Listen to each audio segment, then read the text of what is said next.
എല്ലാവർക്കും നമസ്കാരം. മെഡിക്കൽ സ്കെപ്റ്റിക്കിൻ്റെ മറ്റൊരു വീഡിയോയിലേക്ക് എല്ലാവർക്കും സ്വാഗതം. ഇന്ന് ഞെട്ടിക്കുന്ന ഒരു ന്യൂസാണ് നമ്മൾ രാവിലെ തന്നെ കണ്ടത്. മലപ്പുറം കോഡൂരിൽ വീട്ടിലെ പ്രസവത്തിനിടെ ഒരു സ്ത്രീ മരിക്കാനിടയുണ്ടായി. മലപ്പുറം കോഡൂർ സ്വദേശിയായ കോഡൂരുള്ള വീട്ടിൽ വെച്ച്, അവർ മലപ്പുറക്കാരല്ല, കോഡൂരുള്ള വീട്ടിൽ വെച്ച് പ്രസവത്തിനിടെ അസ്മ എന്ന് പറഞ്ഞൊരു സ്ത്രീ മരിച്ചു. അത് ഭർത്താവ് സിറാജുദ്ദീൻ, അദ്ദേഹം അക്യുപങ്ക്ചർ ചികിത്സ പ്രൊമോട്ട് ചെയ്യുന്ന ഒരാളായിരുന്നു. അവരുടെ നിർദ്ദേശപ്രകാരം വീട്ടിൽ വെച്ചുള്ള പ്രസവത്തിലാണ് ഈ സ്ത്രീ മരിക്കാനിടയായത്. ഇത് അത്യന്തം ഖേദകരമായ ഒരു വസ്തുതയാണ്. ഇവിടെ ചില കാര്യങ്ങൾ നമ്മൾ വിശദമായി ചർച്ച ചെയ്യേണ്ടതുണ്ട്. നമ്മുടെ ഈ ചാനലിൽ തന്നെ പലപ്പോഴും നാം സൂചിപ്പിച്ചതാണ് വീട്ടിലെ പ്രസവത്തിലെ പ്രശ്നങ്ങൾ. അതിനു മുമ്പ് ഇതൊക്കെ ഇപ്പം വീട്ടിലെ പ്രസവം പ്രൊമോട്ട് ചെയ്യുന്നത് ഒരു പ്രത്യേകതരം ചികിത്സാ രീതിക്കാരാണ്. സിംഗിൾ നീഡിൽ അക്യുപങ്ക്ചർ എന്ന യഥാർത്ഥ അക്യുപങ്ക്ചറുമായി യാതൊരു ബന്ധവുമില്ലാത്ത ചില വ്യാജ ചികിത്സകരാണ് ഈ ഒരു വീട്ടിലെ പ്രസവം പ്രൊമോട്ട് ചെയ്യുന്നത്. അവർ വീട്ടിലെ പ്രസവം ഗ്ലോറിഫൈ ചെയ്തിട്ടുള്ള വീഡിയോ ഈ അടുത്ത് വരെ വീട്ടിൽ പ്രസവിച്ച സ്ത്രീകളുടെ ഒരു സംഗമം ഒക്കെ നടത്തുകയുണ്ടായി. നമ്മൾ അതിൻ്റെ തെളിവുകളിലൂടെ കാണിക്കാവുന്നതാണ്. നിങ്ങളോടൊപ്പം പഠിക്കുകയും തിരിച്ചറിവ് നേടുകയും അവർ സ്വതന്ത്രമായി അവരുടെ ഒരു തീരുമാനമെടുക്കുകയും പണ്ടുകാലത്തൊക്കെയും നടന്നതുപോലെ വളരെ സ്വസ്ഥമായ സന്തോഷകരമായ പുതുജീവനെ ഏറ്റെടുക്കുന്ന സുന്ദര മുഹൂർത്തത്തിന് സാക്ഷിയായ, അതിന് കാരണക്കാരായ ആളുകൾ നിങ്ങളോടൊപ്പം തന്നെയുണ്ട്. അപ്പോൾ ഇവർ അതിനെ ഗ്ലോറിഫൈ ചെയ്യുകയും വീട്ടിലെ പ്രസവമാണ് നല്ലതെന്ന് പറയുകയും ചെയ്യുന്നുണ്ട്. അപ്പം ഇതൊരു പ്രത്യേകതരം ആളുകളാണ്, പ്രത്യേകതരം വിഭാഗം ആളുകളാണ് ചെയ്യുന്നത്. ആരാണ് ഈ പ്രത്യേകതരം ആളുകളെന്നും എന്താണ് അവരുടെ സ്വഭാവമെന്നും ഒക്കെ നമുക്ക് എക്സ്പോസ് ചെയ്യേണ്ടതുണ്ട്, വിശദീകരിക്കേണ്ടതുണ്ട്. അതിന് മുമ്പ് സാധാരണ ഇവർ ചോദിക്കാറുണ്ട്, വീട്ടിൽ വെച്ചുള്ള പ്രസവത്തിൻ്റെ പ്രശ്നം എന്താണ്? കാരണം പണ്ടൊക്കെ ആളുകൾ വീട്ടിൽ വെച്ചല്ലേ പ്രസവിച്ചത്, ഇപ്പോഴല്ലേ ഹോസ്പിറ്റലിലേക്കൊക്കെ പ്രസവമായത്, അപ്പോൾ അതിലെ പ്രശ്നം എന്താണ്? മൃഗങ്ങളൊക്കെ ഹോസ്പിറ്റലിൽ പോയിട്ടല്ലല്ലോ പ്രസവിക്കുന്നത് എന്നിങ്ങനെ ബാലിശമായ ചില ചോദ്യങ്ങളൊക്കെ ചോദിക്കാറുണ്ട്. അപ്പോൾ ഇവരോട് മൃഗങ്ങളെക്കാളേറെ മനുഷ്യരുടെ നിലവാരമുള്ളവരാവുക എന്നാണ് നമ്മൾ തൊടാദ്യമേ പറയാറുള്ളത്. വീട്ടിലെ പ്രസവത്തിലെ പ്രശ്നം എന്താണെന്ന് വെച്ചാൽ, പ്രസവം എന്നുള്ളൊരു സ്വാഭാവിക പ്രക്രിയ തന്നെയാണ്, അത് അസുഖമല്ല. പക്ഷേ മുമ്പൊക്കെ ആളുകൾ വീട്ടിൽ വെച്ച് പ്രസവിച്ചെങ്കിലും അതിൻ്റെ മരണനിരക്കൊക്കെ വളരെ വളരെ കൂടുതലായിരുന്നു.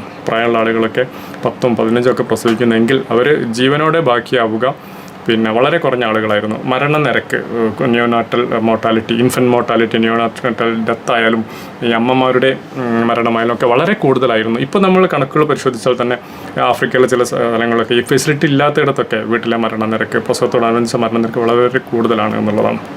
ഇതിനെക്കുറിച്ച് വളരെ വിശദമായ ഒരു വീഡിയോ ഡോക്ടർ മുഹമ്മദ് ഇസ്മായിൽ, പ്രശസ്ത പീഡിയാട്രീഷ്യനാണ്. അദ്ദേഹം എത്തിക്കൽ മെഡിക്കൽ ഫോറം സംസ്ഥാന പ്രസിഡന്റാണ്. അദ്ദേഹവും ഡോക്ടർ അസീറും, അദ്ദേഹവും പീഡിയാട്രീഷ്യനാണ്. ഇവർ ചെയ്ത വളരെ വിശദമായ വീട്ടിലെ പ്രസവത്തിലെ പ്രശ്നങ്ങൾ എന്താണെന്നൊരു വീഡിയോ നമ്മളൊരു വർഷം മുമ്പ് ചെയ്തിരുന്നു. അതിൻ്റെ ഡിസ്ക്രിപ്ഷൻ ഇതിൻ്റെ കൂടെ ആഡ് ചെയ്യുന്നതാണ്. നിങ്ങളെല്ലാവരും അത് കാണണം, പരമാവധി പ്രചരിപ്പിക്കണം എന്നുള്ളതാണ്.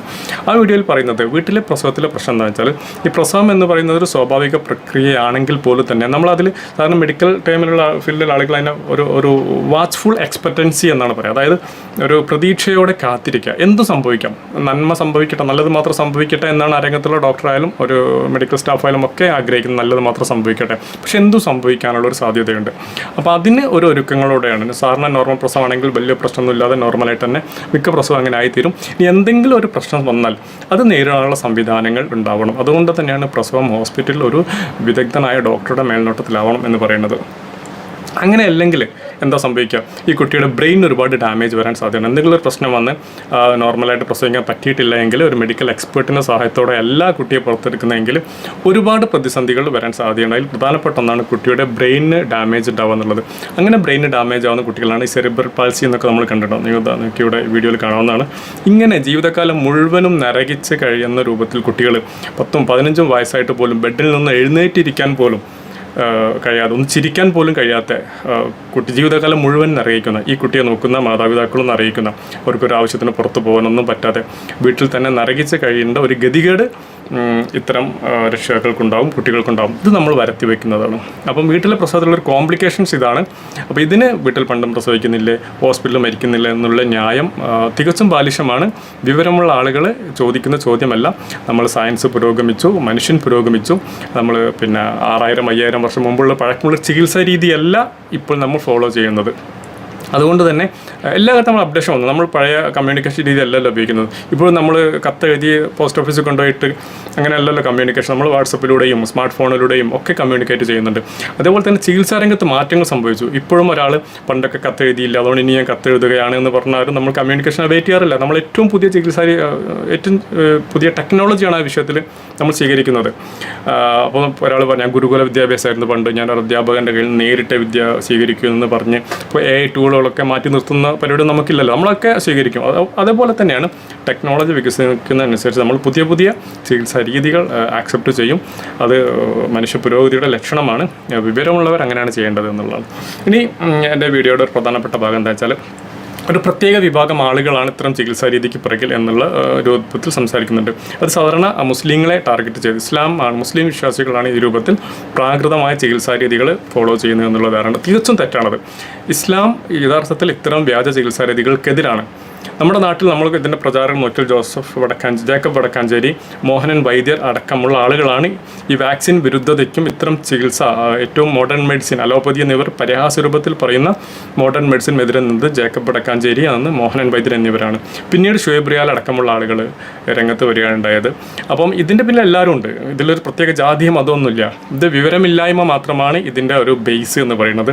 ഒരു മതവുമായിട്ട് യാതൊരു ബന്ധവും ഇതിനില്ല എന്നുള്ളതാണ്. പിന്നെ ചില മുസ്ലിം മതവിശ്വാസികൾ ആവേശം കിട്ടുന്ന ആളുകൾ തങ്ങളുടെ ചൂഷണത്തിന് വേണ്ടിയിട്ട് ഇതൊരു ഉപയോഗപ്പെടുത്തുന്നുണ്ടെന്നാണ്. അതിന് ഏറ്റവും കൂടുതൽ എതിർക്കുന്നത് മുസ്ലിം പണ്ഡിതരാണ്, മുസ്ലിം ഡോക്ടർമാരാണ്. അതിനുള്ള തെളിവ് തന്നെയാണ് ഈ ഒരു മെഡിക്കൽ സ്കെപ്റ്റിക് എന്ന യൂട്യൂബ് ചാനൽ എന്നുള്ളത്. എന്താണ് യഥാർത്ഥത്തിൽ ഇസ്ലാം ചികിത്സയെക്കുറിച്ച് പറയുന്നത്? ഇസ്ലാമിൻ്റെ അടിസ്ഥാനം പ്രവാചകൻ്റെ അധ്യാപനങ്ങളാണല്ലോ. പ്രവാചകൻ എന്താ പറഞ്ഞത്? പ്രവാചകൻ ഞാൻ വൈദ്യം ചികിത്സ പഠിപ്പിക്കാവുന്ന ആളാണ്, ഞാൻ പറയുന്ന പോലെ ചികിത്സ മതിയൊന്നും പറഞ്ഞിട്ടില്ല. ചികിത്സാ രംഗത്ത് പ്രവാചകൻ്റെ നിർദ്ദേശം കൃത്യമാണ്. അദ്ദേഹം പറഞ്ഞത് രോഗം വന്നാൽ ചികിത്സിക്കണമെന്നും ചികിത്സ അറിയുന്ന ആളെടുത്ത് പോയി ചികിത്സിക്കണമെന്നാണ് പ്രവാചകൻ പറഞ്ഞത്. അല്ലാതെ നിങ്ങൾ രോഗം വന്നാൽ എന്തെങ്കിലും മന്ത്രങ്ങളൊക്കെ ചൊല്ലിയിരിക്കുക എന്ന് പ്രവാചകൻ പഠിപ്പിച്ചിട്ടില്ല. അല്ലെങ്കിൽ എന്തെങ്കിലും തേൻ മാത്രം കുടിക്കാനോ അല്ലെങ്കിൽ കരിഞ്ചീരകം മാത്രം കഴിക്കാനോ പ്രവാചകൻ്റെ അനുയായികളോ മനസ്സിലാക്കിയിട്ടില്ല എന്നുള്ളതാണ്. പ്രവാചകൻ പറഞ്ഞ രോഗം വന്നാൽ ചികിത്സിക്കാമെന്നും ചികിത്സ അറിയുന്ന ആളെടുത്ത് പോയി ചികിത്സിക്കാമെന്നാണ് പറഞ്ഞത്. പ്രവാചകൻ്റെ ഹദീസിൽ പറഞ്ഞെന്താ വെച്ചാൽ, ചികിത്സ അറിയാതെ ഒരു രോഗിയെ ചികിത്സിക്കുകയും ആ രോഗിക്ക് എന്തെങ്കിലും പറ്റുകയും ചെയ്തിട്ടുണ്ടെങ്കിൽ അതിൻ്റെ പൂർണ്ണ ഉത്തരവാദിത്തം ഈ ചികിത്സിച്ച ആളുകൾക്കാണ് എന്നാണ്. മാത്രമല്ല ഇസ്ലാമിക കോടതി പറയുന്ന ശിക്ഷ അയാളെ പേരിൽ നടപ്പിലാക്കണം. അത് കൊലപാതകമാണെങ്കിൽ കൊലപാതകത്തിനുള്ള, ആ രോഗി മരണപ്പെട്ടാൽ കൊലപാതകത്തിനുള്ള ശിക്ഷ അയാൾ നടപ്പിലാക്കണം എന്നാണ്. ഒരിക്കലും ഇത് എന്തെങ്കിലും സംഭവിച്ചു ഇത് വിധിയാണ്, പടച്ചവൻ എങ്ങനെ തീരുമാനിച്ചതെന്ന് ഇസ്ലാം പഠിപ്പിച്ചിട്ടില്ല. ഒരു സംഭവം എന്താ വെച്ചാൽ, ഒരു ഇസ്ലാമിക ചരിത്രത്തിൽ സംഭവം ഉണ്ടായി. ഒരു യുദ്ധവേളയിൽ ഒരു പ്രവാചകൻ്റെ ഒരു അനുയായിക്ക് തലക്ക് മുറിവേറ്റ സമയത്ത് അയാൾക്ക് സ്വപ്നസ്ഖലനുണ്ടായി. ജനാപത്ത് മീൻസ് മുസ്ലിം വിശ്വാസികൾക്കറിയാം, അങ്ങനെ ഉണ്ടായിട്ടുണ്ടെങ്കിൽ സ്വപ്നസ്ഖലനുണ്ടായിട്ടുണ്ടെങ്കിൽ കുളി നിർബന്ധമാണ്. അപ്പം അദ്ദേഹം മറ്റോട് ചോദിച്ചു, എനിക്ക് തലക്ക് മുറിവേറ്റിട്ട് ഞാൻ കുളിക്കണോ ചോദിച്ചപ്പോൾ അയാൾ പറഞ്ഞു, ജനാപത്ത് അതുണ്ടായാൽ കുളി നിർബന്ധമാണ് എന്ന് പ്രവാചകൻ പറഞ്ഞു. നീ കുളിക്കന്നെ വേണമെന്ന് പറഞ്ഞു. അദ്ദേഹം ആ മുറിവോട് കൂടി കുളിക്കുകയും അതുമൂലം ആ രോഗം കൂടി മുറിവ് ഇൻഫെക്ഷനൊക്കെ അധികമായി അദ്ദേഹം മരിക്കുകയും ചെയ്തു. ഈ വിവരം പ്രവാചകൻ്റെ അടുത്തെത്തിയ പ്രവാചകൻ പറഞ്ഞത്, അള്ളാൻ്റെ വിധിയാണ് എന്നല്ല പറഞ്ഞത്, നീ അയാളെ കൊലക്ക് കൊടുത്തു എന്നാണ് പറഞ്ഞത്. അറിവില്ലാത്ത രൂപത്തിൽ അയാൾക്ക് നിർദ്ദേശം നൽകുകയും അതുവഴി അയാൾ മരണപ്പെടുകയും ചെയ്തുകൊണ്ട് അയാളെ കൊലക്ക് കൊടുത്തില്ല എന്നാണ് പ്രവാചകൻ ചോദിച്ചത്. ഇസ്ലാമിൻ്റെ അധ്യാപനം കൃത്യമാണ്. ചികിത്സാ രംഗത്ത് ഏത് ചികിത്സ സ്വീകരിക്കാം. ഇപ്പം നിങ്ങൾ മോഡേൺ മെഡിസിൻ മാത്രം സ്വീകരിക്കാമോ എന്ന വാദമൊന്നും ഈ ചാനലിനോ എനിക്കോ ഇല്ല. നിങ്ങൾക്ക് ഏത് ചികിത്സയും സ്വീകരിക്കാം, പക്ഷേ അത് കൃത്യമായി പരിശീലനം ലഭിച്ച, ട്രെയിനിങ് ലഭിച്ച ആളിൽ നിന്നെടുത്തായിരിക്കണം എന്നുള്ളതാണ്. ദൈവം പടച്ചവൻ മനുഷ്യൻ തന്നൊരു സവിശേഷ ബുദ്ധിയാണ്, അവൻ്റെ വിശേഷ ബുദ്ധി. അത് ഉപയോഗിച്ചിട്ടാണ് ശാസ്ത്രത്ര പുരോഗമിച്ചത്. അപ്പം ഈ പുതിയ ചികിത്സാ രീതി എന്ന് പറയുന്നത് സത്യത്തിൽ ദൈവാനുഗ്രഹമാണ്. അതിനെ ഉപയോഗപ്പെടുത്തുകയാണ് മുസ്ലിങ്ങൾ ചെയ്യേണ്ടത്. അല്ലാതെ ഈ പ്രാകൃതമായ 600, 5000, 7000 കൊല്ലം പഴക്കമുള്ള ഒരു ചികിത്സാ രീതിയെ പിന്നാലെ പോകുന്നത് വിശ്വാസികൾക്കൊട്ടും നല്ലതല്ല. ഒരുപാട് റിപ്പോർട്ടുകൾ നമ്മളിങ്ങനെ വരുന്നു. ഹോസ്പിറ്റൽ പ്രസവം കഴിഞ്ഞ് തിരുവനന്തപുരത്തൊരു സംഭവം ഉണ്ടായി.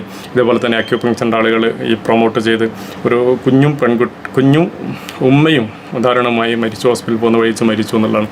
സത്യത്തിൽ ഞാൻ പരിശോധിച്ചപ്പോൾ ഈ വ്യാജ അക്യൂപങ്ക്ചർ ചികിത്സ ചെയ്യുന്ന ആളുകൾ സത്യത്തിൽ ഒരു ക്വാളിഫിക്കേഷൻ ഇല്ലാത്ത ആളുകളാണ്. പലരും +2 പാസ്സാവാത്ത ആളുകളാണ്. ഇനി +2 പാസ്സായാൽ തന്നെ ഇവർ 6 മാസത്തെ ഓൺലൈൻ കോഴ്സ് ചെയ്തിട്ട് ആണ് ചികിത്സ ചെയ്യുന്നത്. ഇവർ ജീവിതത്തിൽ സത്യത്തിൽ വലിയ വിവരവും വിദ്യാഭ്യാസം ഇല്ലാത്ത ആളുകളാണ്. എന്തെങ്കിലുമൊക്കെ ഒരു കോഴ്സിന് പോയി തട്ടിമുട്ടി അവസാനം എനിക്ക് ഡോക്ടർ ആവാം എന്ന് പരസ്യം പറഞ്ഞിട്ട് തന്നെയാണ് ഇവിടെ ആളെ പിടിക്കുന്നത് എന്നുള്ള ആഗ്രഹത്തിൽ 6 മാസത്തെ 45,000 രൂപ ഫീസ് നൽകി 6 മാസത്തെ കോഴ്സ് ചെയ്തിട്ട് ചികിത്സിക്കാൻ ഇറങ്ങാണ്.